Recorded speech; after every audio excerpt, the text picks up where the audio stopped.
ఒకే స్థలాన్ని ఇద్దరు వ్యక్తులకు అమ్మితే అసలు ఓనరు ఎవరు?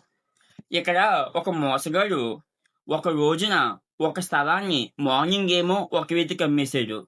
అదే రోజున ఈవినింగ్ మరొక వ్యక్తికి అదే స్థలాన్ని అమ్మాడు. సో ఈ పరిస్థితిలో ఆ స్థలం ఎవరిదవుతుంది? యాజ్ ఏ లా ప్రకారం first in time first in right అనే రూల్ వర్తిస్తుంది. అంటే దాని మీనింగ్ ఏంటంటే అక్కడ ఆ ఆస్తి ఎవరి పేరు మీద అయితే మొదటిగా రిజిస్ట్రేషన్ జరిగిందో ఆ వ్యక్తే ఆ స్థలానికి ఓనర్ అవుతారు.